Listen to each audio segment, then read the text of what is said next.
ഇന്നത്തെ കഥയുടെ പേരാണ് ഒരു പൂമ്പാറ്റ പുഞ്ചിരി. ഈ കഥ എഴുതിയത് മാതങ്കി സുബ്രഹ്മണ്യൻ എന്നു പേരുള്ള ഒരാളാണ്.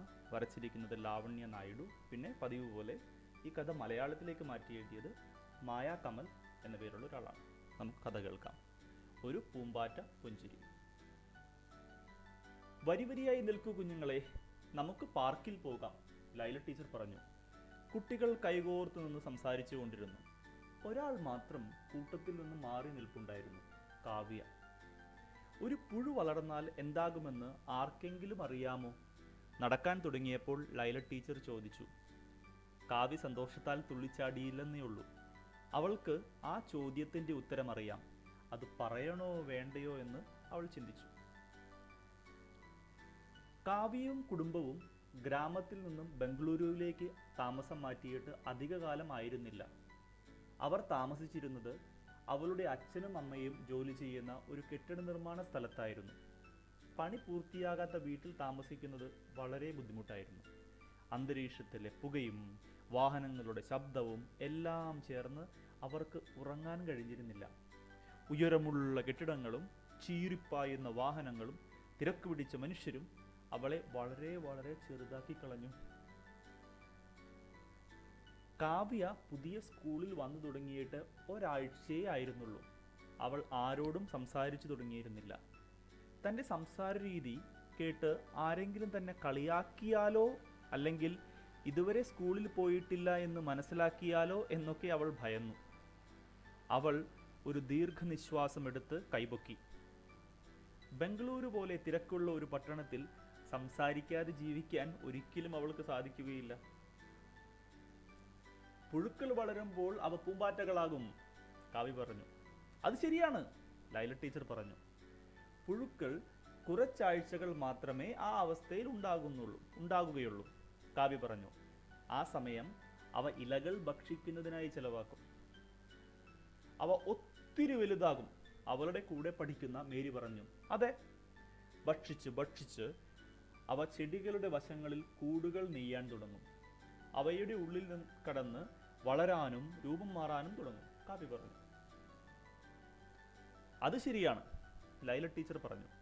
പുഴുക്കൾ അവയുടെ ശലഭകോശമാകുന്ന കൂട്ടിൽ ഏകദേശം 2 ആഴ്ച വിശ്രമിക്കും.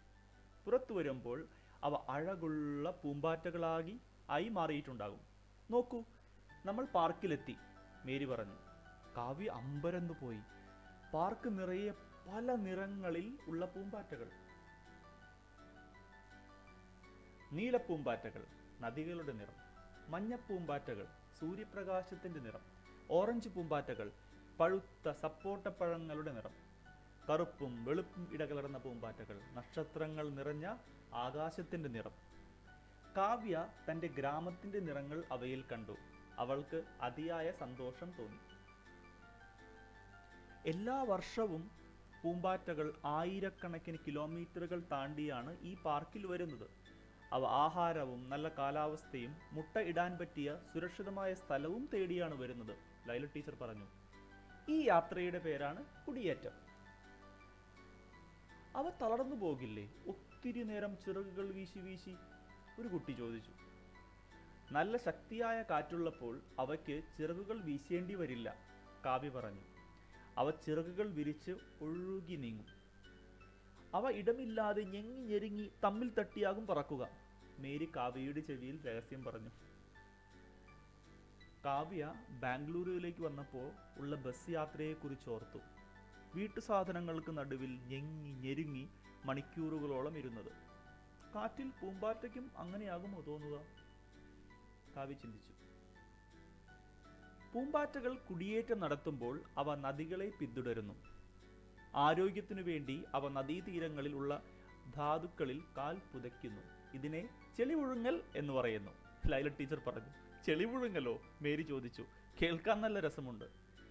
മേരിയും കാവ്യയും അന്യോന്യം പുഞ്ചിരിച്ചു. അതെ, കാവ്യ പറഞ്ഞു.